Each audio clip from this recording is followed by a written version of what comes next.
Good evening. Aastha IAS के online platform पर आप सभी का स्वागत है। जैसा कि आपको पता है कि हम लोग करंट अफेयर्स की जो सीरीज हम लोग चला रहे हैं उसमें हम लोग नवंबर 2020 से कवर कर रहे हैं। कहने का मतलब ये हुआ कि नवंबर 2020 में आपको पता है कि वहां से हम लोग इसलिए कवर कर रहे हैं क्योंकि बिहार जो बीपीएससी का एग्जाम है वो बार बार जो है वो एग्जाम की डेट आगे बढ़ रही है।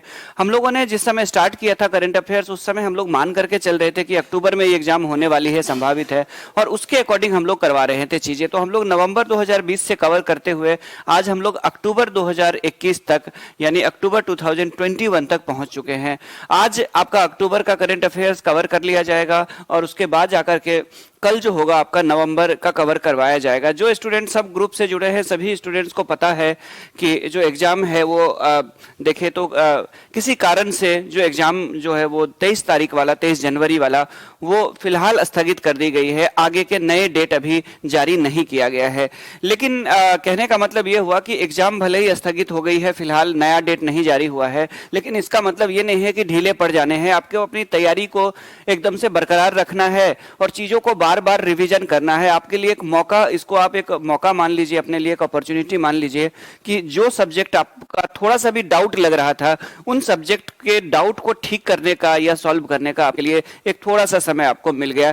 उसी रिदम में पढ़ाई करते रहे, ढीले नहीं पड़ना है। तो आइए हम लोग नवंबर 2021 को कवर करते हैं, ये अक्टूबर 2021 को कवर करते हैं और अक्टूबर 2021 में देखते हैं क्या है। सबसे पहले गुड इवनिंग सभी स्टूडेंट्स को।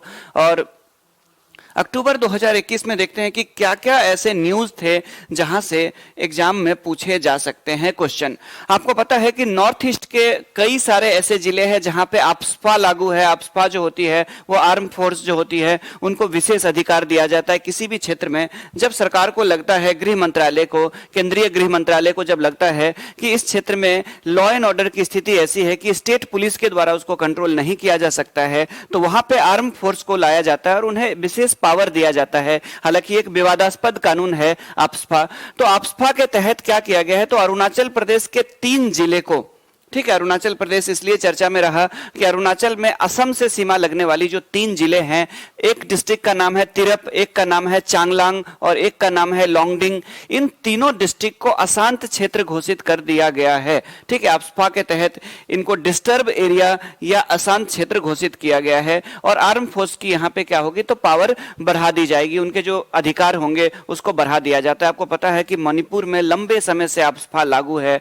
तो इसी तरह से यहाँ पे भी कुछ क्षेत्रों में जो अशांति थी, उग्रवादी की समस्या आ रही थी, जिसको लेकर के AFSPA लागू किया गया है। तो आपसे जो एग्जाम में कुछ क्वेश्चन पूछा जाएगा वो पूछा ये जा सकता है कि अक्टूबर 2021 में किस राज्य के 3 जिलों में AFSPA लागू किया गया या किस राज्य के 3 जिलों को अशांत क्षेत्र घोषित किया गया है केंद्रीय गृह मंत्रालय के द्वारा।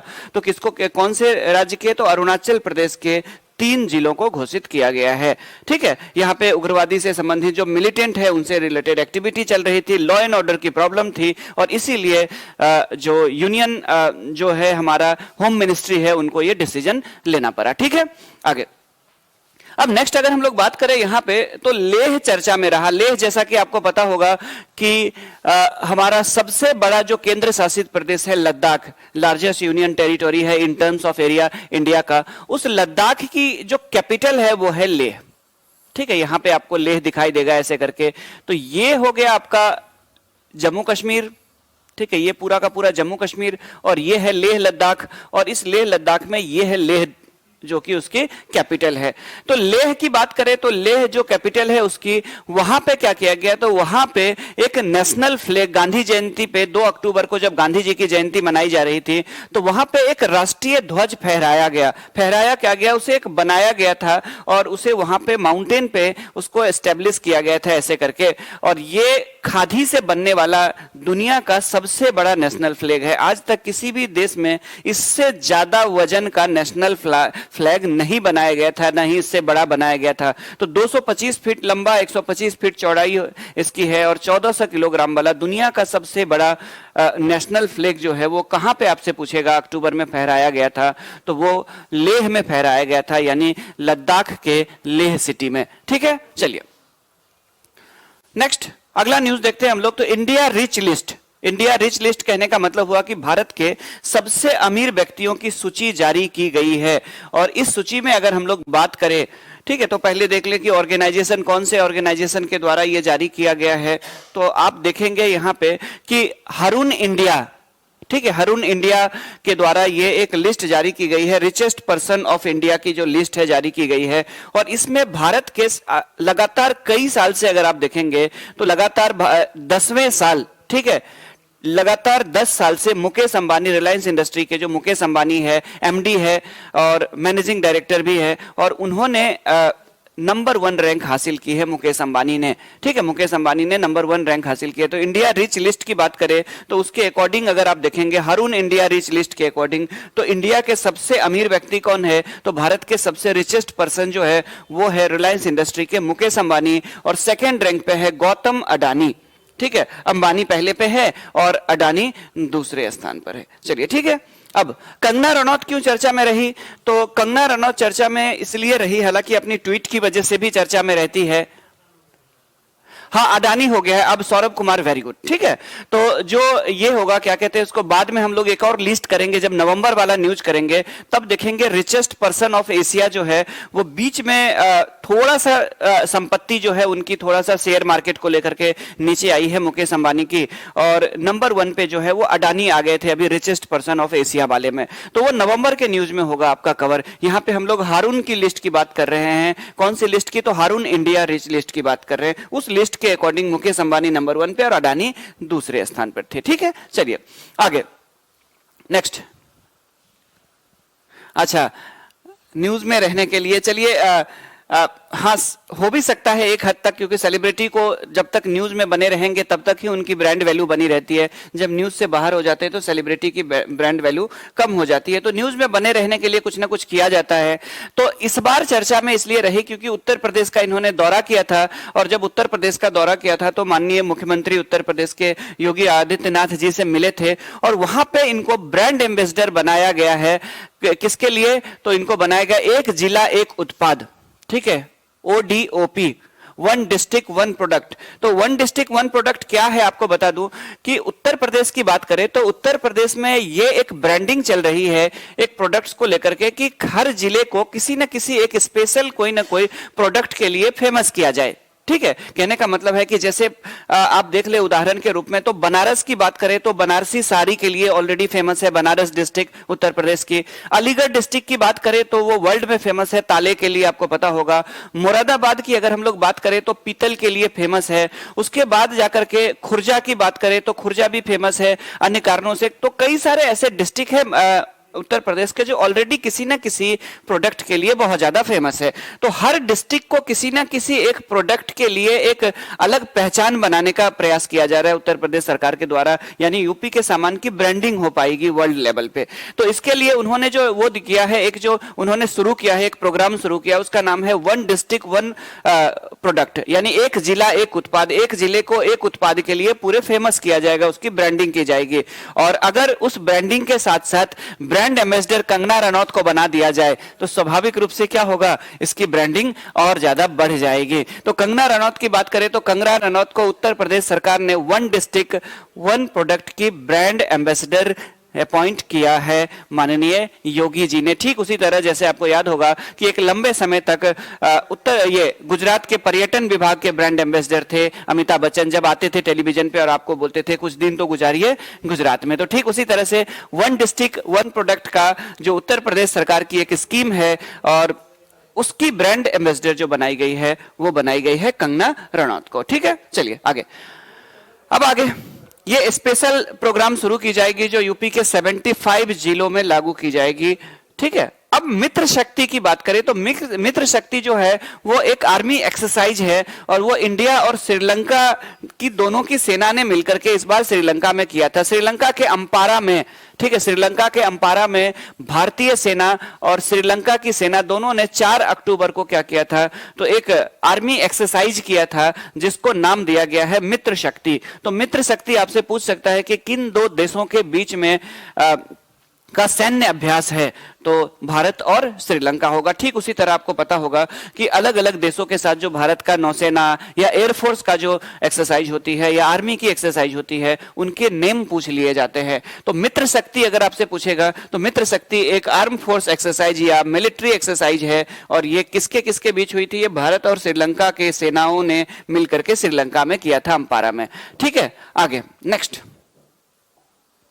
हेनले पासपोर्ट इंडेक्स हर साल जारी किया जाता है और लोग वेट करते हैं कि दुनिया के किस देश के पासपोर्ट को कितनी ज्यादा प्रतिष्ठा प्राप्त है। पासपोर्ट कहने का मतलब है कि जिस देश के पासपोर्ट धारक जो होते हैं, तो अगर कंट्री की इमेज अच्छी होती है, किसी भी कंट्री की अगर क्रेज अच्छी होती है, तो उस कंट्री के पासपोर्ट से वीजा को प्राप्त करना ज्यादा आसान हो जाता है।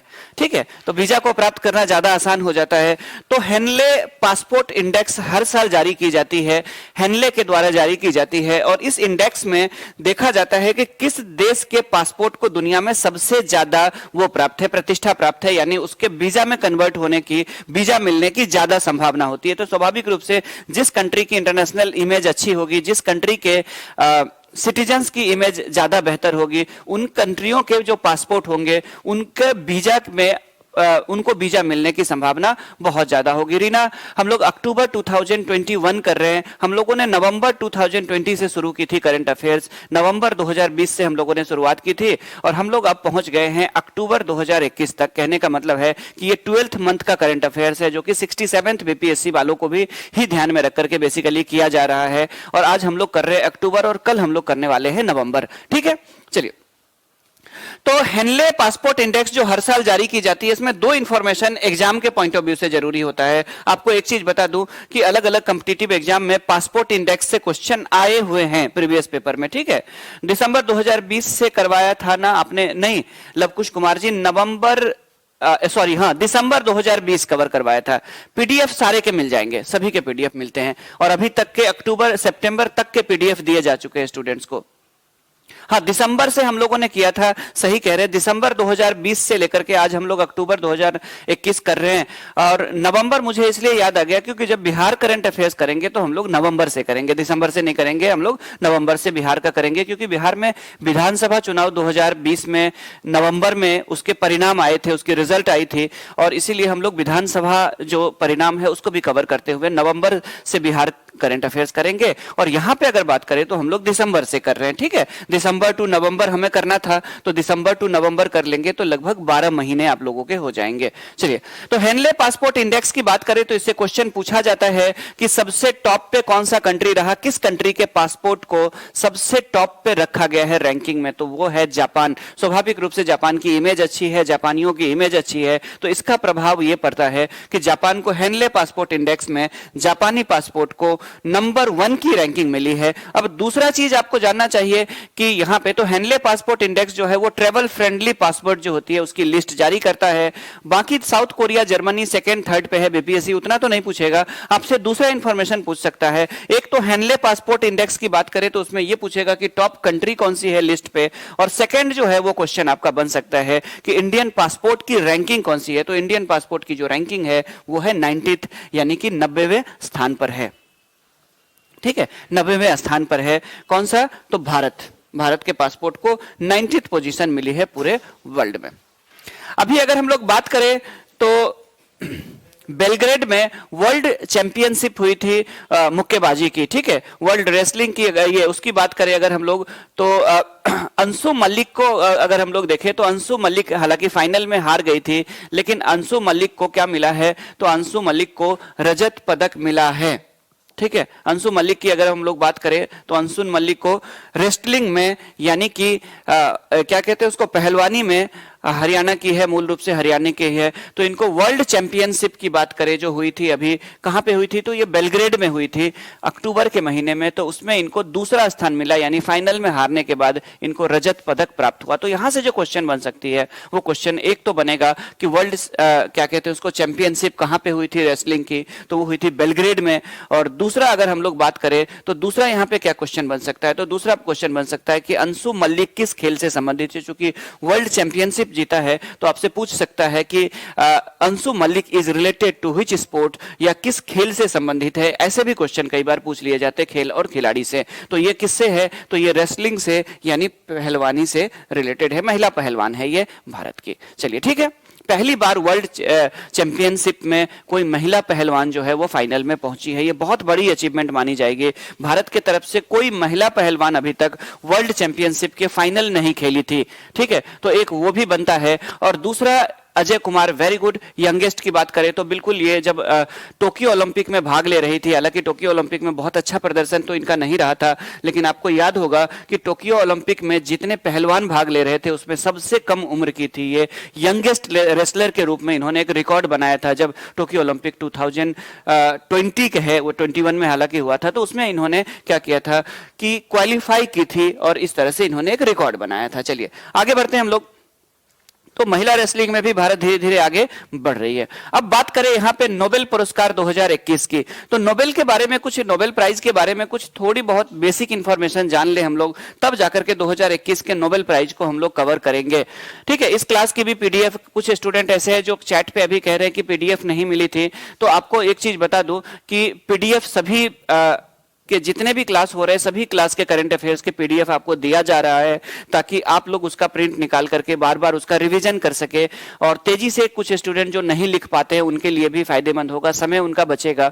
और दूसरा एक और हमारी स्कीम है कि जैसे करंट अफेयर्स की क्लास आपकी खत्म हो जाएगी, उसके 3-4 दिन के अंदर आपको ई मैगजीन के रूप में एक मोबाइल फ्रेंडली मैगजीन अवेलेबल कराया जाएगा आस्था आईएएस की तरफ से। तो आस्था आईएएस की तरफ से 1 साल का जो करंट अफेयर्स है उसकी मैगजीन आपको प्रोवाइड कराई जाएगी, मैगजीन के रूप में कहिए या पत्रिका के रूप में आप कहिए। और वो पत्रिका जो होगी वो आप मोबाइल में या अपने टैब में या कंप्यूटर पे आराम से देख सकते हैं। वो पीडीएफ फॉर्म में होगी, बड़े फॉन्ट में होगी, और आपके लिए पढ़ना और कभी भी टाइम मिले ट्रैवल करते हुए भी आप उसको पढ़ सकते हैं। तो आस्था आईएएस के द्वारा आपको अगले इसी सप्ताह के अंदर कोशिश की जाएगी कि आपको वो magazine month by month provide कराना शुरू कर दिया जाएगा। ठीक है, चलिए तो नोबेल प्राइज की बात हम लोग कर लेते हैं। तो नोबेल प्राइज की शुरुआत 1921 में हुई थी, नोबेल फाउंडेशन के द्वारा हुई थी, और ये स्वीडन के वैज्ञानिक है जिनका नाम है अल्फ्रेड नोबेल। अल्फ्रेड नोबेल ने हालांकि 300 से ज्यादा डिस्कवर किए हैं, उन्होंने आविष्कार किए हैं, लेकिन उनको जो सबसे जो फेमस वाला उनका जो डिस्कवरी है वो है इन्होंने डायनामाइट की खोज की थी। डायनामाइट की बात करें तो 20वीं सदी में ये बहुत इंपॉर्टेंट हो गया था, बहुत ज्यादा, क्योंकि नए नए जो माइंस ढूंढे जा रहे थे, नए नए जो वो मिल रहे थे, मिनरल्स मिल रहे थे, नए नए जगह पे जो इंफ्रास्ट्रक्चर चल रहा था, पहाड़ों को तोड़ करके सड़क बनाए जा रहे थे, वहां पे डायनामाइट ने बहुत इंपॉर्टेंट रोल निभाया था। ठीक है, हम लोग डायनामाइट का मतलब समझ लेते हैं कि बम विस्फोट में यूज होगा, बेसिकली इंफ्रास्ट्रक्चर के काम में, माइनिंग वगैरह सब में इसका इस्तेमाल किया जाता था। ठीक है,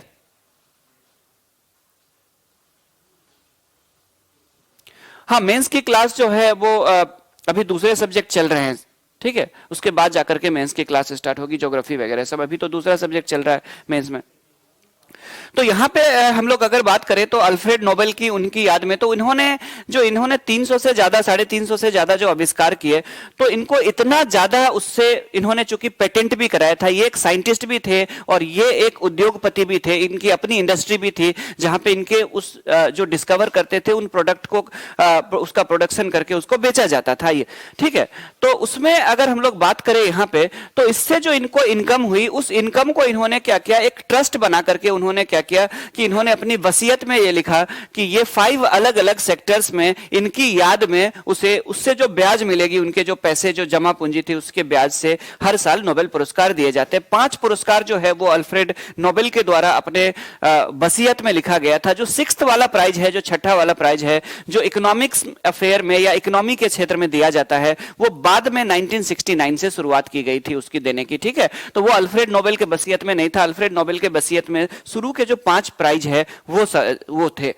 अब जाकर के देखते हैं यहाँ पे, तो अल्फ्रेड नोबेल की बात करें तो किस किस क्षेत्र में ये नोबेल प्राइज दिए जाते हैं। पिछले साल के दौरान मानव जाति को किसी न किसी रूप से पहुंचाया हो, चाहे उसने शांति कायम की हो, दुनिया में सेवा का कोई काम किया हो, या लिटरेचर के माध्यम से, या फिजिक्स में कोई रिसर्च किया हो, केमिस्ट्री में किया हो, या फिर मेडिकल साइंस में अगर बात करें, मेडिकल साइंस वर्ड वहां पे हालांकि नहीं यूज किया गया है।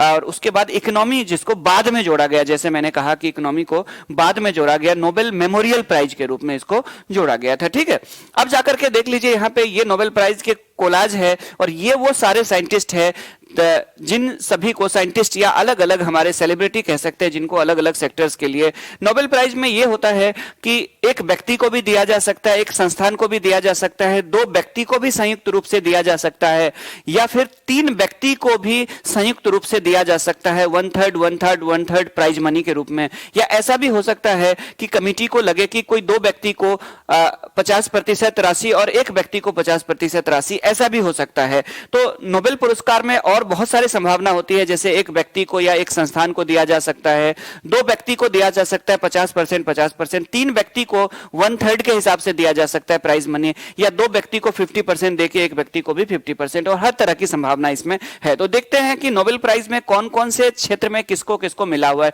फिजियोलॉजी या मेडिसिन वर्ड यूज किया गया था, उसमें फिजियोलॉजी ही वर्ड यूज किया गया था। तो फिजियोलॉजी या मेडिसिन की अगर हम लोग बात करें तो दो व्यक्ति को संयुक्त रूप से इस बार दिया गया है। ठीक है, उनका नाम है, एक का नाम है डेविड जूलियस और अर्देम पटापाउटियन। ठीक है, डेविड जूलियस और अर्देम पटापाउटियन है, ये दो व्यक्तियों को, दो वैज्ञानिकों को मिला है इस बार शरीर विज्ञान या फिजियोलॉजी या मेडिसिन में नोबेल प्राइज इनको दिया गया है।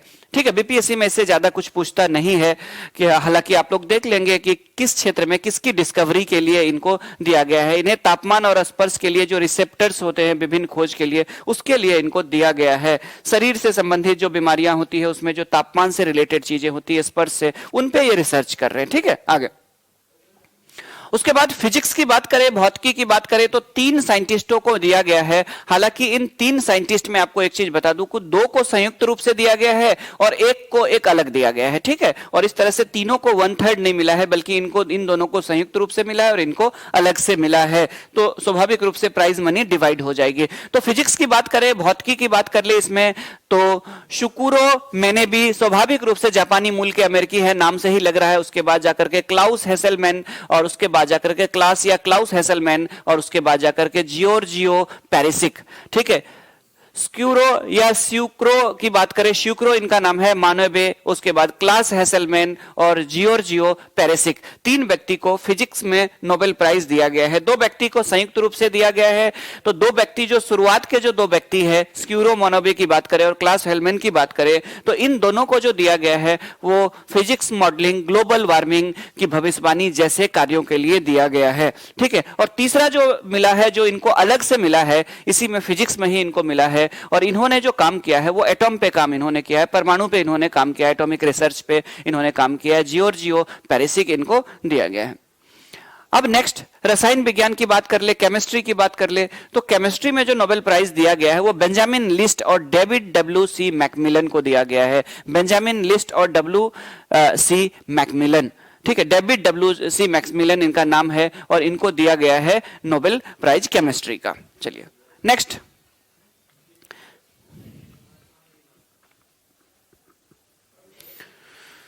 चलिए लिखना अच्छी बात है, बाकी पीडीएफ तो दे ही रहे हैं हर बैच का। ठीक है, वेरी गुड। नेक्स्ट, साहित्य की बात करें, लिटरेचर की बात करें तो लिटरेचर में मिला है अफ्रीका के एक छोटा सा गरीब देश है तंजानिया। ठीक है, केनिया के बगल में एक कंट्री है तंजानिया। आपको पता है कि तंजानिया और भी कारणों से जानी जाती है बहुत ज्यादा। अगर देखें तो एक मसाई मारा नेशनल पार्क है, उसके लिए वो फेमस है, मसाई नाम की ट्राइब वहां पे है। तो वहां के एक ये है, क्या कहते हैं उसको, नोवेलिस्ट है जिनका नाम है अब्दुल रज्जाक गुरना। ठीक है, तो अब्दुल रज्जाक गुरना की बात करें तो ये है तंजानिया के एक उपन्यासकार है और इनको मिला है लिटरेचर का नोबेल पुरस्कार, साहित्य का नोबेल पुरस्कार। भारत की अगर हम लोग बात करें तो भारत में नोबेल पुरस्कार साहित्य का सबसे पहले एशिया में ही का भी सबसे पहले था, वो मिला था किनको, रविंद्रनाथ, स्वर्गीय रविंद्रनाथ टैगोर को मिला था गीतांजलि के लिए, जब उनका गीतांजलि को अनुवाद किया गया था और वेस्टर्न कंट्री ने उसको पढ़ा था। बाद में एक भारतीय मूल व्यक्ति को भी मिला है, हालांकि उनको पूरी तरह से भारतीय नहीं माना जा सकता है, V.S. नायपॉल। ठीक है, चलिए तो नेक्स्ट यहां पे हम लोग बात करते हैं तो इन्होंने जो कॉलोनिज्म है उस पे उन्होंने बहुत सारे आर्टिकल्स लिखे हैं, जिनकी वजह से उपनिवेशवाद के क्या क्या परिणाम होते हैं कॉलोनिज्म के, उस पे इन्होंने लिखा है अब्दुल रज्जाक गुरना ने। तो इनके लिए इनको नोबेल प्राइज दिया गया है लिटरेचर का।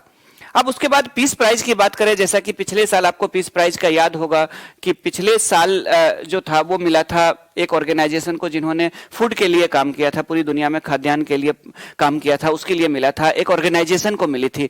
इस बार जो है 2 व्यक्तियों को दिया गया है। ठीक है, आगे मारिया रेसा शांति पुरस्कार जो दिया गया वो दमित्री मुराटाऊ को दिया गया है। मारिया रेसा और दमित्री मुराटाऊ जो है इन दोनों को दिया गया है, किसके लिए? तो ये नोबेल शांति पुरस्कार दिया गया है और वो इन्होंने डेमोक्रेसी को लेकर के आवाजें उठाई है, उसके लिए इनको दिया गया है नोबेल शांति पुरस्कार। ठीक है, मारिया रेसा और दमित्री मुराटाऊ। नेक्स्ट इकोनॉमिक्स, जो कि बाद में ऐड किया गया, मेन नोबेल पुरस्कार में शामिल नहीं है, लेकिन बाद में इनको ऐड कर दिया गया और नोबेल के यादगार में के रूप में इस पुरस्कार को लोग आइडेंटिफाई करते हैं। ये 3 व्यक्तियों को इस बार इकोनॉमिक्स में दिया गया है। डेविड कार्ड, जोसेफ एनग्रेस्ट करके नाम है, एनग्रेस्ट, और उसके बाद जाकर के गुइडो इम्बेस, इन 3 लोगों को इस बार दिया गया है। ये फैक्ट है, आप लोग इसको बार बार मार्कर से अगर आप अंडरलाइन कर करके याद करेंगे तो आपको याद हो जाएगा। डेविड कार्ड, जोसेफ एनग्रेस्ट और गुइडो एम्बेस, इन तीनों को नोबेल इकोनॉमिक्स का नोबेल मेमोरियल प्राइज इसको आप कह सकते हैं जो दिया गया है। भारत की अगर हम लोग बात करें तो भारत में 2 ऐसे व्यक्ति हैं जिसको, जो भारत से जुड़े हुए थे, चाहे भारत में उनका जन्म हो, भले ही वो बाद में यूएसए चले गए, तो 2 व्यक्ति ऐसे हैं जिनको नोबेल मेमोरियल प्राइज इकोनॉमिक्स के मिले हुए हैं। एक अमर्त्य सेन को मिला हुआ था और दूसरा आज से 2-3 साल पहले मिला हुआ था, वहीं के शांति निकेतन के थे। कौन इकोनॉमिस्ट थे जी?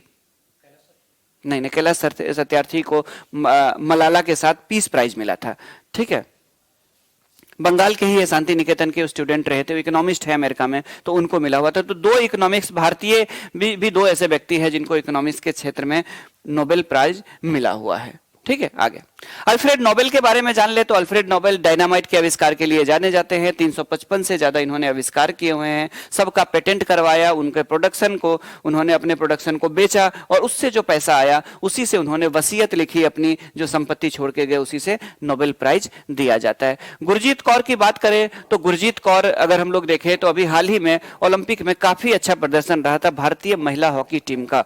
ठीक है, पुरुष हॉकी टीम की बात करें तो पुरुष हॉकी टीम ने मास्को ओलंपिक के बाद 1980 में जो मास्को ओलंपिक हुई थी उसके बाद जाकर के लगभग 21 साल हो गया, उसके बाद जाकर के भारतीय टीम को कांस्य पदक मिला था, यानी कोई मेडल जीतने में भारतीय टीम को एक लंबा समय लग गया था। बीच में न्यूज में चर्चा में भारतीय महिला हॉकी टीम भी रही थी, उसका कारण यह था कि महिला हॉकी टीम का बहुत अच्छा प्रदर्शन रहा, हालांकि दुर्भाग्यपूर्ण ढंग से ये 4थे स्थान पर रहे, अगर 3रे स्थान पर रहते तो इनको भी एक कांस्य पदक मिल सकता था। हाँ, world food programme, Arvind Mehta, very good Mahto ji, Arvind Mahto ji, पिछले साल वर्ल्ड फूड प्रोग्राम को पीस प्राइज मिला था, नोबेल प्राइज। ठीक है, 41 साल लग गए, यानी कि 80 में हुआ था ना जी, तो हाँ 41 साल हो गए।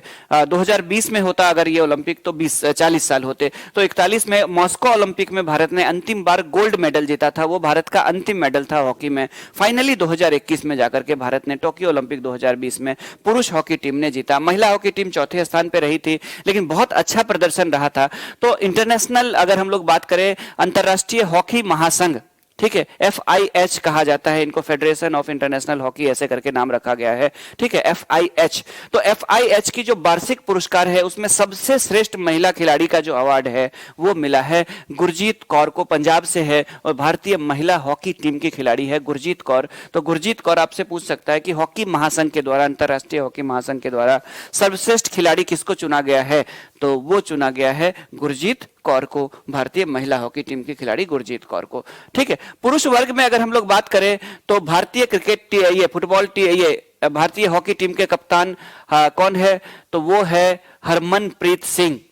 ठीक है, हरमनप्रीत सिंह। रानी रामपाल हालांकि महिला टीम की कप्तान है, आपको पता होगा। तो हरमनप्रीत सिंह को क्या मिला है, तो हरमनप्रीत सिंह को मिला है यहाँ पे पुरुष का सर्वश्रेष्ठ खिलाड़ी। ठीक है, आगे नेक्स्ट। तो ये दोनों चीज आप लोग देख लीजिएगा, हाँ यहां रख दीजिए। आगे नेक्स्ट, अब मुकेश अंबानी की बात करें, देखिए दो बार चर्चा में आ गए, तो वहां पे तो चर्चा में थे अलग कारण से। यहाँ पे ब्लूमबर्ग बिलियनियर की लिस्ट आई है, ठीक है।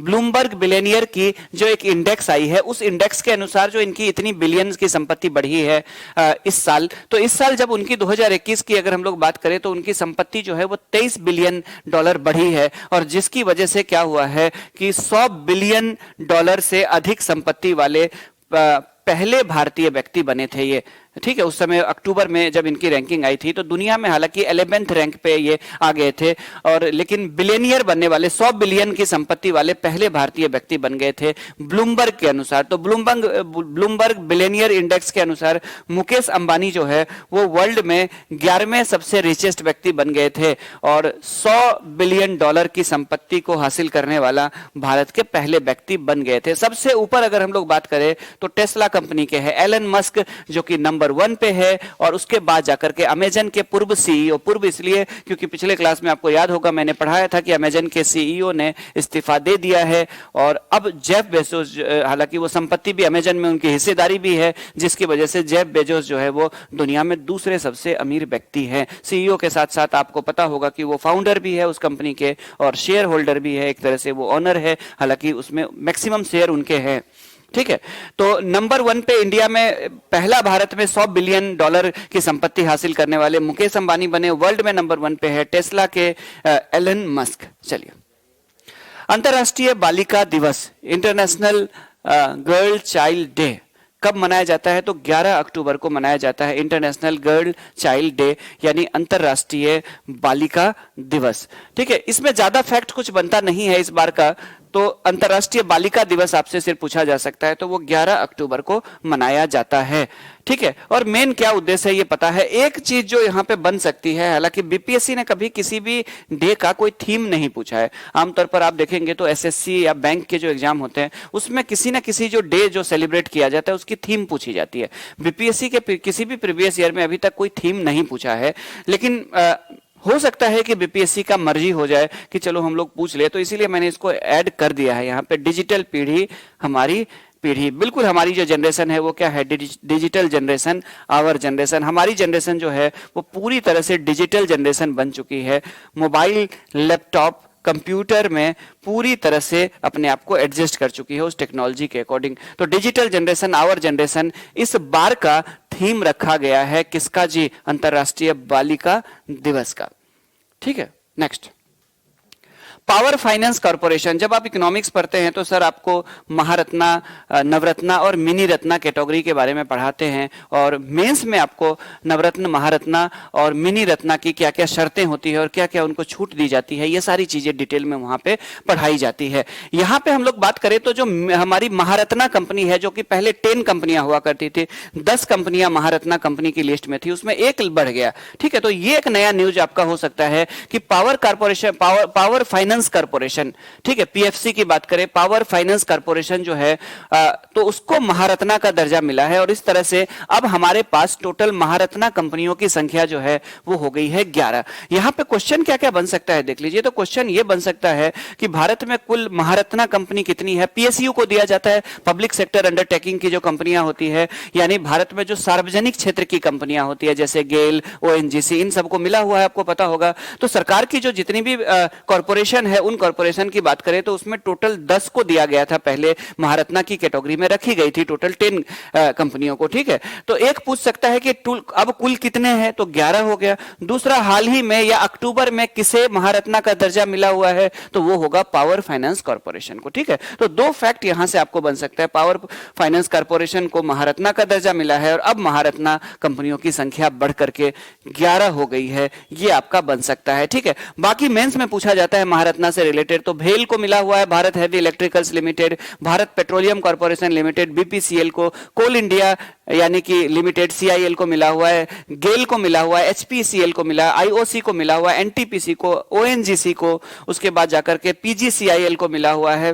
Power grid corporation of India limited, steel authority यानी सेल को मिला हुआ है, और अब जाकर के पीएफसी यानी पावर फाइनेंस कॉर्पोरेशन। तो टोटल महारत्ना कंपनियों की संख्या हो गई है 11, ठीक है। हालांकि इकोनॉमिक्स भी जब पढ़ेंगे तो सर भी आप लोगों को इकोनॉमिक्स में ये पूरी कराएंगे। हम लोग यहाँ पे करंट अफेयर्स कर रहे हैं तो हम लोग बाकी चीजों को डिटेल में यहाँ पे बात नहीं करेंगे। नेक्स्ट अगर हम लोग देखें यहाँ पे तो ग्लोबल हंगर इंडेक्स, ठीक है, पता नहीं किन लोगों के द्वारा बनाया जाता है। भारत दुनिया के उन देशों में से है जहां पे अगर आप देखें तो सरप्लस फूड ग्रेन का प्रोडक्शन होता है। भारत विश्व में गेहूं का दूसरा सबसे बड़ा उत्पादक देश है, चावल का दूसरा सबसे बड़ा उत्पादक देश है, चीनी का दूसरा सबसे बड़ा उत्पादक है, दाल का सबसे बड़ा उत्पादक देश है, और अगर देखें तो और भी बहुत सारे ऐसे अनाज वगैरह सब है जिसमें भारत वर्ल्ड में टॉप रैंकिंग पे आता है। बावजूद उसके पता नहीं क्यों ग्लोबल हंगर इंडेक्स हर बार दिखाया जाता है, उसमें भारत की रैंकिंग बहुत खराब दिखाई जाती है। हालांकि भारत यूएन फूड प्रोग्राम में हमेशा से शामिल रहा है, और अभी आपको पता है कि भारत की 5000 जो ट्रक है वो अफगानिस्तान की तरफ रवाना की गई है अफगानिस्तान के फूड सिक्योरिटी के लिए, क्योंकि वहां पे आपको पता है कि वहां पे सत्ता परिवर्तन के बाद जब इंटरनेशनल लेवल पे वहां पे जो मदद है वो बंद हो चुकी है, जिसकी वजह से वहां पे खाद्यान्न की समस्या हो गई है, फूड क्राइसिस हो गई है वहां पे, ठीक है। तो लेकिन उसके बावजूद भारत का जो रैंकिंग है वो हर बार खराब दिखाया जाता है। समस्या भारत में प्रोडक्शन को लेकर के नहीं है, भारत में समस्या डिस्ट्रीब्यूशन को लेकर के है, करप्शन को लेकर के है, और प्रॉपर उसकी जो अगर देखें तो वो डिस्ट्रीब्यूशन ही मेन समस्या रही है भारत में। सही व्यक्ति तक सही रूप से वितरण, हालांकि अब चीजें हो रही है लेकिन एक लंबे समय तक ये समस्या रही थी भारत में। डिस्ट्रीब्यूशन की भी समस्या रही थी और स्टोरेज की भी समस्या रही थी, प्रोडक्शन की तो समस्या है ही नहीं आफ्टर ग्रीन रिवॉल्यूशन। तो यहां पे ग्लोबल हंगर इंडेक्स से आपसे पूछा जा सकता है कि टोटल देख लीजिए 116 देश है, भारत का स्थान पूछता है तो भारत का जो स्थान है वो 101वां स्थान पे है, 101 रैंक है इंडिया की ग्लोबल हंगर इंडेक्स में। पाकिस्तान से भी स्थिति खराब दिखाई गई है, हालांकि ये डाउटफुल हो जाता है ऐसे इंडेक्स जब कुछ लोगों के द्वारा अंतरराष्ट्रीय संगठनों के द्वारा बनाया जाता है, तो ऐसे जो इंडेक्स होते हैं वो डाउटफुल हो जाते हैं। खास करके अगर आप एक भारतीय है, यहाँ पे आप लोग देख लीजिए कि क्या स्थिति है। 92वें स्थान पे पाकिस्तान, नेपाल को 76वें पे रखा गया और बांग्लादेश को 76वें पे, जबकि पता है कि इन देशों से भारत की स्थिति ज्यादा बेहतर है। चलिए, फिर भी चूंकि एक फैक्ट है तो हमें याद करना पड़ेगा, भारतीयों के नाते आपकी भावनाएं जरूर आहत होगी, लेकिन फैक्ट के रूप में आपको याद करना है कि भारत 101वें स्थान पर है ग्लोबल हंगर इंडेक्स में। चलिए यहाँ पे वर्ल्ड फूड डे की बात करें तो वर्ल्ड फूड डे जो है वो मनाया जाता है 16 अक्टूबर को। ज्यादा चीजें थी नहीं यहाँ पे। तो विश्व खाद्य दिवस अगर आपसे पूछेगा तो विश्व खाद्य दिवस जो है वो मनाया जाता है 16 अक्टूबर को। 16 अक्टूबर को क्यों मनाया जाता है? तो FAO के द्वारा, संयुक्त राष्ट्र अगर हम लोग देखें तो खाद्य और कृषि संघ की बात करें, FAO food and agriculture organisation, ठीक है, तो इसकी स्थापना हुई थी 16 अक्टूबर 1945 को। रोम में इसका हेडक्वार्टर है, आपको पता होगा। और उसी की स्थापना की याद में, फूड एंड एग्रीकल्चर ऑर्गेनाइजेशन की स्थापना की याद में 16 अक्टूबर को हर साल हम लोग क्या मनाते हैं? तो वर्ल्ड फूड डे या विश्व खाद्य दिवस मनाया जाता है। इस साल का थीम भी देख लीजिए, हालांकि बीपीएससी जैसे मैंने कहा थीम नहीं पूछता है। स्वस्थ कल के लिए सुरक्षित भोजन अभी। क्या थीम है इस बार का? स्वस्थ कल के लिए सुरक्षित भोजन अभी, यानी safe food now for a healthy tomorrow, ठीक है। सेफ फूड यानी कि अगर स्वस्थ भोजन रहेगा, वो प्रदूषित नहीं रहेगी, स्वच्छ भोजन रहेगी, तो आपका क्या होगा? भविष्य में आपकी जो हेल्थ है वो बेहतर रहेगी। तो यही इस बार का थीम है, safe food now for a healthy tomorrow. आगे 16 अक्टूबर को मनाते हैं। महेंद्र सिंह धोनी चर्चा में रहे। महेंद्र सिंह धोनी IPL 2021 में इसलिए चर्चा में रहे कि दुनिया के पहले ऐसे कैप्टन बन गए हैं जिन्होंने T20 क्रिकेट में, आपको यहां पे बता दूं कि वो घरेलू टूर्नामेंट भी हो सकती है, T20 इंटरनेशनल भी हो सकती है। ओवरऑल T20 क्रिकेट की बात करें तो 300 मैचों में कप्तानी करने वाले दुनिया के पहले कैप्टन बन गए हैं। वर्ल्ड के पहले ऐसे कैप्टन हैं जिन्होंने अपनी टीम को, अलग अलग टीम को, चाहे वो इंडिया की टीम की बात कर ले और चाहे IPL टीम की बात करे, हालांकि वो जब से IPL में खेल रहे हैं, एक बार पुणे को छोड़ करके वो बाकी हमेशा चेन्नई से खेलते रहे हैं, चेन्नई सुपर किंग के तरफ से खेलते रहे। एक बार जब चेन्नई सुपर किंग पे बैन लगी थी तब इन्होंने पुणे वॉरियर्स की तरफ से खेला था, कप्तानी की थी वहां पे। ओवरऑल अगर हम लोग देखें तो 300 मैचों में इन्होंने अचीव किया है। तो दुनिया में सबसे ज्यादा मैचों में, T20 में सबसे ज्यादा मैचों में कप्तानी करने का अगर रिकॉर्ड अगर पूछा जाएगा तो वो होगा महेंद्र सिंह धोनी का। और दुनिया में T20 में सबसे ज्यादा रन बनाने का रिकॉर्ड अगर पूछा जाएगा तो वो होगा क्रिस गेल का, ठीक है। ओवरऑल देखें तो वो हम लोग देखें तो इंटरनेशनल को भी मिला करके, डोमेस्टिक को भी मिला करके, तो T20 में सबसे ज्यादा रन अगर देखें सारे मैचेस मिला करके तो वो क्रिस गेल का होगा। और T20 में सबसे ज्यादा अगर हम लोग देखें मैच में कप्तानी का रिकॉर्ड अगर देखें तो वो होगा महेंद्र सिंह धोनी का। और T20 इंटरनेशनल में सबसे ज्यादा रन की बात करें तो कल हम लोगों ने किया था, न्यूजीलैंड के खिलाड़ी है, क्या नाम है जी, मार्टिन गुप्टिल। तो मार्टिन गुप्टिल नंबर 1 पे आ गए हैं T20 में सबसे ज्यादा रन बनाने के मामले में। सबसे ज्यादा विकेट लेने के मामले में T20 में शाकिबुल हसन बांग्लादेश के नंबर 1 पे है। ठीक है, तो ये सारे फैक्ट है, तो ये आप लोगों को याद रखना चाहिए धोनी से रिलेटेड। धोनी की बाकी इंफॉर्मेशन पता है कि 2006 से T20 में उन्होंने अपने खेल की शुरुआत की थी। 2007 में वो भारतीय टीम के कप्तान बनाए गए थे जब भारत साउथ अफ्रीका गया था T20 पहला वर्ल्ड कप खेलने के लिए। और पहला वर्ल्ड कप ने भारत ने जो जीता था वो महेंद्र सिंह धोनी के कप्तानी में जीता था। उसके बाद 2011 में भारत ने अपना दूसरा 50 ओवर वाला वनडे इंटरनेशनल का वर्ल्ड कप जीता था, आपको पता होगा, और वो भी धोनी की कप्तानी में।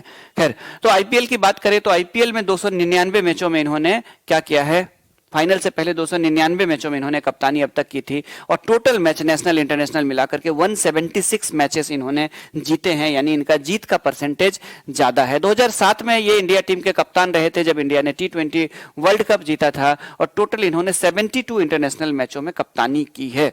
आगे, खैर, अब आईपीएल 2021 की बात कर लेते हैं। बहुत ज्यादा क्वेश्चन नहीं बनता है, बीपीएससी ना तो ऑरेंज कैप पूछता है और ना ही पर्पल कैप वगैरह सब पूछता है, क्योंकि ये भारत का एक घरेलू टूर्नामेंट है। हम लोग तो जब आईपीएल होता है तो बहुत सारे फैक्ट्स याद कर लेते हैं, लेकिन उतने फैक्ट्स पूछता नहीं है। आईपीएल की बात करें तो आईपीएल से जो क्वेश्चन बनता है बस वही बनता है कि आईपीएल का फाइनल किसने जीता है 2021 वाला, और दूसरा बनता है कि फाइनल में किसको हराया था। ठीक है, क्योंकि करंट अफेयर्स में बहुत ज्यादा न्यूज हो जाएगा ऐसे में आप लोग, तो यहाँ पे मैंने जानबूझ करके 2 लिए हैं। तो इंडियन प्रीमियर लीग की बात करें, आईपीएल की बात करें तो इस बार चेन्नई सुपर किंग्स यानी महेंद्र सिंह धोनी की कप्तानी में चेन्नई सुपर किंग्स, आपको पता होगा कि कोविड-19 की वजह से जो प्रोटोकॉल थे उसकी वजह से ये इस बार यूएई में आईपीएल 2021 का आयोजन किया गया था। भारत सरकार ने आदेश नहीं दिया था, सेकेंड वेव की वजह से भारत में ये आदेश नहीं दिया गया था आईपीएल को कराने का, तो यूएई में कराए गए थे, कुछ प्रोटोकॉल के साथ वहां पे कराए गए थे। और फाइनल मुकाबला जो है वो खेला गया था कोलकाता नाइट राइडर्स और चेन्नई सुपर किंग्स के बीच में, जिसमें कोलकाता नाइट राइडर्स को हराते हुए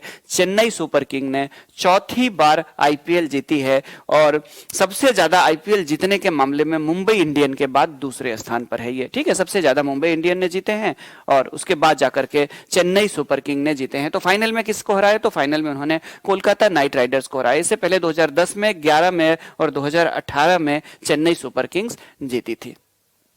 ठीक है, भारत में फिल्म क्षेत्र में दिया जाने वाला सबसे बड़ा पुरस्कार है दादा साहब फाल्के। दादा साहब फाल्के भारत के पहले डायरेक्टर थे जिन्होंने फिल्म बनाई थी, सत्यवादी राजा हरिश्चंद्र पे फिल्म बनाई थी, और भारत के पहले डायरेक्टर थे। और इसीलिए उनकी याद में भारत में खेल के क्षेत्र, ये फिल्म के क्षेत्र में दिया जाने वाला सबसे बड़ा जो अवार्ड है वो है दादा साहब फाल्के अवार्ड।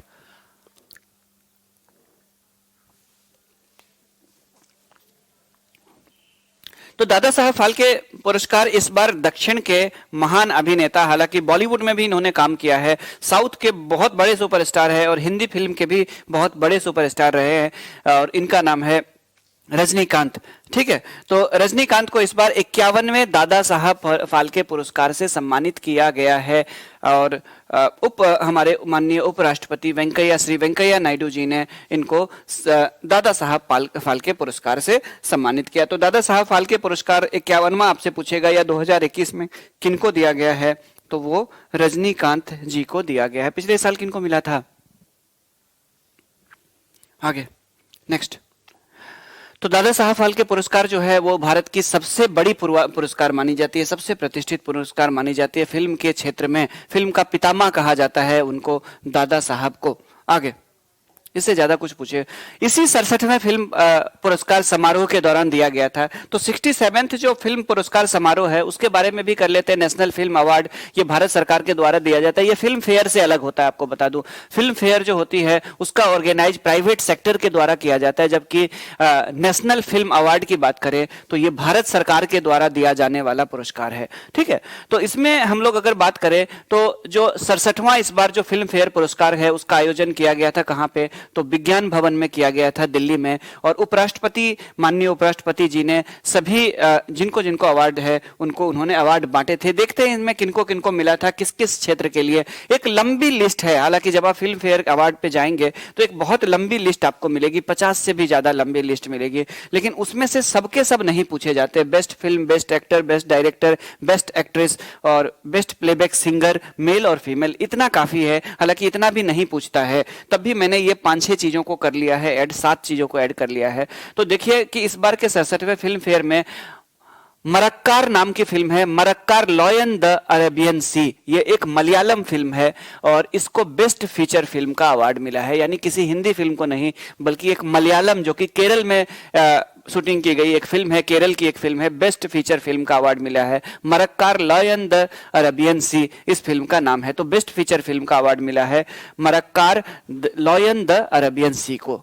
ये क्या कहते हैं उसको, ये एक मलयालम फिल्म है। उसके बाद बेस्ट एक्टर की बात करें तो 2 लोगों को मिला है। मनोज बाजपेयी को भोंसले के लिए मिला हुआ है, एक हिंदी फिल्म के लिए, और तमिल फिल्म के लिए मिला है धनुष को। असुरन नाम की फिल्म बनाई थी, धनुष जो कि उनके दामाद है, रजनीकांत जी के दामाद है ना, उन्हीं के दामाद है ना। तो देखिए ससुर और दामाद दोनों को इस बार फिल्म फेयर अवार्ड में मिले हैं। ठीक है, धनुष आपको पता होगा फेमस हुए थे हाउ दिस कोलावेरी, उस समय फेमस हुए थे, तो यही धनुष है। तो धनुष को मिला है असुरन के लिए, तमिल फिल्म के असुरन के लिए। तो इन दोनों को मिला करके संयुक्त रूप से बेस्ट एक्टर का अवार्ड मिला है। बेस्ट एक्ट्रेस की बात करें तो 2-2 फिल्मों के लिए बेस्ट एक्ट्रेस का अवार्ड कंगना रनौत ने जीता है। एक तो पंगा जो कि वो अक्सर लेती है, और दूसरा पंगा फिल्म का नाम है, और दूसरा यहाँ पे बात करें तो मणिकर्णिका, बहुत अच्छा रोल था मणिकर्णिका में, और वाकई में जैसे लग रहा था, अगर आप आलोचनाओं से हट करके देखेंगे तो वाकई में लग रहा था कि रानी झांसी फिर से जिंदा हो गई है। तो द क्वीन ऑफ झांसी के लिए, जिसमें उन्होंने मणिकर्णिका का यानी महारानी झांसी का जो ओरिजिनल नेम था, ठीक है, उनके लिए, और दूसरा अगर बात करें तो कंगना रनौत को पंगा मूवी के लिए। इन दोनों को मिलाते हुए इनको बेस्ट एक्ट्रेस माना गया है 2020 के लिए। ठीक है, 2021 में ये अवार्ड दिए गए हैं, 2020 के लिए ये अवार्ड होगा, 2020 में जिन फिल्मों ने परफॉर्म किया था। बेस्ट डायरेक्टर की बात करें तो संजय पुरन सिंह चौहान को मिला है, इसके लिए 72 हूरें। ठीक है, 72 हूरें आपको पता होगा कि जन्नत में नसीब होती है उन लोगों को जो बड़े अच्छे कर्म करके जन्नत जाते हैं। तो शायद हो सकता है उसी पे बनाया गया होगा, ऐसे मैंने मूवी देखा नहीं है। मूवी का नाम है यहाँ पे 72 हूरें, और संजय पुरन सिंह चौहान के द्वारा निर्देशित ये फिल्म है। तो बेस्ट डायरेक्टर संजय पुरन सिंह चौहान, किसके लिए, 72 हूरें नाम की मूवी के लिए। बेस्ट फीमेल प्लेबैक सिंगर की बात करें तो ये मिला है सवानी रविंद्रा को मिला है, बर्दो नाम की एक मराठी फिल्म के लिए। बर्दो नाम की एक मराठी फिल्म बनाई गई थी, उसमें सवानी रविंद्रा ने प्लेबैक सिंगर का रोल लिया था महिला के रूप में, और इनको सवानी रविंद्रा को मिला है बेस्ट प्लेबैक सिंगर फीमेल वाले वर्जन में। लेकिन मेल वाले वर्जन में एक गाना जो हर भारतीय लोगों को दिल में बैठ गई थी, जो केसरी मूवी में बी प्रॉक के द्वारा गाया गया था, तेरी मिट्टी में घुल जावा। ठीक है, तो केसरी मूवी में जो उन्होंने बी प्रॉक ने जो गाना गाया था केसरी मूवी का, उसके लिए उनको बेस्ट मेल प्लेबैक सिंगर का अवार्ड मिला है। एक बार तेजी से आप लोग इसको देख लेंगे। और बेस्ट हिंदी फिल्म की बात करें तो वो है छिछोरे। ठीक है, तो छिछोरे फिल्म को सबसे अच्छा माना गया है, बेस्ट हिंदी फिल्म माना गया है। यहीं पे नीचे जाएंगे तो हर लैंग्वेज में फिल्मों का लिस्ट मिलेगा आपको, लेकिन वो जरूरी नहीं है आप लोगों के लिए। तो बेस्ट फीचर फिल्म की बात करें तो मरक्कर को मिला है, मरक्कर लॉयन द अरेबियन सी। ठीक है, बेस्ट एक्टर की बात करें तो मनोज बाजपेयी और धनुष को मिलाकर के दोनों को संयुक्त रूप से मिला है। बेस्ट एक्ट्रेस कंगना रनौत को मिला है। बेस्ट डायरेक्टर की बात करें तो संजय पुरन सिंह चौहान को। बेस्ट फीमेल प्लेबैक सिंगर की बात करें तो सवानी रविंद्रा को, और बेस्ट मेल सिंगर की बात करें प्लेबैक सिंगर की तो बी प्रॉक को मिला है केसरी के लिए, और बेस्ट हिंदी फिल्म है छिछोरे। मुझे लगता है कि आप लोग को याद ही हो गया होगा ये लिस्ट, और दूसरी बार देखेंगे तो आप लोगों को याद ही हो जाएगा। फेसबुक ने अक्टूबर में एक घोषणा की, और फेसबुक की बात करें तो बीच में फेसबुक पे बहुत सारे इल्जाम लगे पक्षपात को लेकर के। सोशल मीडिया है और लोग अपनी अपनी भावनाएं व्यक्त करते हैं। इसमें कई बार क्या होता है कि कुछ कारणों से कुछ लोगों की भावनाओं को दबाने के भी आरोप लगे थे, और कुछ लोगों की भावनाओं को जरूरत से ज्यादा प्रोत्साहित करने के भी आरोप लगे थे फेसबुक पे। फेसबुक उन सारी चीजों से निकल करके फिर से एक बहुत बड़ा ब्रांड बनना, हालांकि बड़ा ब्रांड अभी भी है, एक बहुत बड़े ब्रांड बनना चाहती है इन विवादों से। और उन्होंने अपना नाम बदलने के साथ साथ इन्होंने कई हजार नए कर्मचारियों को भी रखने का फैसला किया है। 5,000 से भी ज्यादा नए कर्मचारी रखे जाएंगे, और एक नए रूप में फेसबुक फेसबुक लोगों के सामने हाजिर होगा। तो अमेरिकी बेस की कंपनी है, हालांकि मूल रूप से यहूदी है। आपको पता होगा जो ये है फेसबुक के, क्या नाम है इनका, जुकेरबर्ग, मार्क जुकेरबर्ग। तो ये मूल रूप से यहूदी है, लेकिन एक अमेरिकी यहूदी है ये, और अमेरिका में इस कंपनी को स्टार्ट किया गया था फेसबुक को। अब जाकर के 2021 में अक्टूबर में इसके नाम को बदलने का फैसला किया गया है। और आपको पता है कि व्हाट्सएप भी जो है वो फेसबुक का ही एक पार्ट है, और इसीलिए जब आप व्हाट्सएप खोलते हैं तो आपके व्हाट्सएप के अंदर अभी ऐसे दिख रहा होगा आपको, क्या, मेटा लिखा हुआ दिखता है व्हाट्सएप पे। तो मेटा जो है वो पहले दिखता था फेसबुक, क्योंकि वो फेसबुक का ही पार्ट है कि कौन, व्हाट्सएप भी फेसबुक का ही एक पार्ट है। तो यहाँ पे उसका नाम बदल दिया गया है, और अब इसका नाम फेसबुक नहीं होगा, बल्कि इस कंपनी का, इस ब्रांड का नाम होगा मेटा। ठीक है, चलिए, तो ये अक्टूबर से ये डिसीजन लिया गया है। अगला देखें, राष्ट्रीय एकता दिवस, नेशनल यूनिटी डे। तो आपको पता है कि 560 देशी रियासतों को भारत में मिला करके एक संयुक्त भारत बनाने का जो काम किया था, वो काम किया था स्वर्गीय सरदार वल्लभ भाई पटेल ने। इसीलिए इनको लौह पुरुष भी कहा जाता है। और एक विभाजित हो चुके भारत को, जो विभाजित की संभावना थी, उसको सबको मिला करके एक बड़ा सा मजबूत भारत बनाने का काम किया था। स्वतंत्र भारत के पहले गृह मंत्री भी थे और पहले भारत के उप प्रधानमंत्री भी थे। सरदार के नाम से बारडोली में जब इन्होंने संघर्ष किया था तो महिलाओं ने इनको सरदार की उपाधि दी थी, सरदार वल्लभ भाई पटेल की उपाधि दी थी। इनको आयरन मैन या लौह पुरुष भी कहा जाता है। भारत के पहले गृह मंत्री, भारत के पहले उप प्रधानमंत्री भी रहे थे ये। और उसके बाद जाकर के देशी रियासत के जो मसले थे वो भी सॉल्व करने के लिए इन्हीं को मिला हुआ था। तो इनके इसी योगदान को देखते हुए जो इनका बर्थडे है, ठीक है, तो प्रत्येक साल इस दिन को क्या मनाया जाता है, इनके जो बर्थडे है उसको सेलिब्रेट किया जाता है 31 अक्टूबर को। किस रूप में, तो वो मनाया जाता है नेशनल यूनिटी डे के रूप में, यानी राष्ट्रीय एकता दिवस के रूप में या नेशनल यूनिटी डे के रूप में मनाया जाता है 31 अक्टूबर इनके बर्थडे को। ठीक है, इन्हीं की याद में आपको पता होगा कि नर्मदा नदी के किनारे गुजरात में इनका एक स्टैच्यू बनाया गया है जिसका नाम है स्टैच्यू ऑफ यूनिटी, जो कि भारत का ही नहीं बल्कि दुनिया का सबसे बड़ा मूर्ति है। स्टील से बनाया गया ये दुनिया का सबसे बड़ा मूर्ति है और स्टैच्यू ऑफ यूनिटी नाम दिया गया, जो कि नर्मदा नदी के किनारे गुजरात में बनाई गई है। तो इन्हीं के जन्म को 31 अक्टूबर को, इनके जन्म दिवस को हम लोग मनाते हैं यूनिटी डे के रूप में, यानी राष्ट्रीय एकता दिवस के रूप में मनाया जाता है। आगे G20 समिट। तो G20 समिट अभी तक के जितने भी थे वो सब वेबिनार हो रहे थे, सेमिनार नहीं हो रहे थे। किसी भी प्रकार की जो समिट या कॉन्फ्रेंस हो रही थी वो सब के सब ऑनलाइन हो रही थी। ठीक है, आपने देखा होगा कि पिछले ब्रिक्स वाले में भी सितंबर तक के जो सम्मेलन हुए थे, ब्रिक्स वाले जो सम्मेलन हुए थे वो भी हुए थे, ऑनलाइन ही हुए थे और भारत उसकी अध्यक्षता कर रही थी और मोदी जी दिल्ली से बाकी मेंबर को संबोधित कर रहे थे। लेकिन अक्टूबर में थोड़ा सा क्या हुआ कि डेल्टा वर्जन जो है वो थोड़ा सा क्या हुआ कि थोड़ा कम पड़ गया उसका इफेक्ट। हालांकि दिसंबर तक आते आते, अब नवंबर के लास्ट तक आते आते ओमिक्रॉन फिर से उभर रहा है, आप लोगों को पता होगा। तो डेल्टा जब थोड़ा सा कमजोर पड़ने लगा था अक्टूबर में, तो जो नेता है वो अब, चूंकि मिलना और मिलाने का सिलसिला जो है वो चलते रहना चाहिए, क्योंकि मिलने और मिलने का जो सिलसिला रहता है उससे देशों के बीच में आपस में मिसअंडरस्टैंडिंग नहीं बनती है, संबंध अच्छे बने रहते हैं और एक स्वस्थ जो वातावरण बनती है, एक इंटरनेशनल जो एक ग्लोबल विलेज है उसका निर्माण होता है। तो G20 जो है आपको पता होगा कि डेवलप और डेवलपिंग दोनों कंट्री, ठीक है, विश्व के विकसित देश और विश्व के विकासशील देश दोनों इसमें संगठन में शामिल है। और दुनिया के अगर हम लोग देखें तो 80% से भी ज्यादा, अगर ज्यादा जीडीपी इसमें आ जाएगी जब अगर आप G20 को आप काउंट करते हैं। आप एक बार विश्व का नक्शा देखेंगे तो आपको G20 यहाँ पे दिखाई दे देगा। ये सारे रेड कलर वाले G20, आप अफ्रीका को छोड़ दे तो मुझे लगता है कि वो तो खैर ग्रीनलैंड है, वो तो डेनमार्क का एक उपनिवेश है, तो यहाँ पे अफ्रीका को अगर छोड़ दे, साउथ अफ्रीका सिर्फ एक कंट्री है शामिल, उसको छोड़ दे तो मुझे लगता है कि सभी कॉन्टिनेंट के 90% एरिया को कवर कर रहा है, 80% तो कर ही रहा है ये कवर। ठीक है, ग्रीनलैंड को छोड़ दीजिए, वो डेनमार्क का एक उपनिवेश है। और यहाँ अफ्रीका की बात करें तो बहुत पिछड़ा हुआ है, सिर्फ साउथ अफ्रीका को रिप्रेजेंट यहाँ पे मिला हुआ है, रिप्रेजेंटेशन मिली हुई है। तो देख लीजिए कि वर्ल्ड के अगर देखिए तो मैक्सिमम एरिया को ये कवर कर रहा है G20, विश्व के विकसित और विकासशील देशों का संगठन है। यहां से क्वेश्चन बनने आपके शुरू हो जाएंगे कि G20 का शिखर सम्मेलन 2021 में कहां पे आयोजित किया गया था, तो वो रोम में। तो रोम पहुंचे थे पहले मोदी जी, इटली पहुंचे थे, तो कई सारे लोगों को लगा था कि कई लोग क्या करते हैं गलती तो ऑप्शन में कि कोप का भी कर लेंगे, क्या रोम ही कर लेंगे, जबकि कोप 26 जो है वो रोम में नहीं था, कहां पे था, ग्लासगो में था। ग्लासगो में था ना। तो मोदी जी यूरोप के दौरा पे थे, तो पहले वो पहुंचे G20 समिट में, उसके बाद फिर गए वो COP 26 के लिए गए थे। एक ही दौरा था ना, वही दौरा था, आप लोगों को याद होगा। तो एक आपका बनेगा कि G20, तो G20 डेवलप एंड डेवलपिंग कंट्रियों का ऑर्गेनाइजेशन है, ठीक है, एक ऐसा संगठन है जिसमें विकसित और विकासशील देश दोनों शामिल है। दूसरा, इसका 2021 का सम्मेलन कहां पे हुआ, तो वो इटली की कैपिटल रोम में हुआ था, या इटली का शहर कह लीजिए, रोम में हुआ था।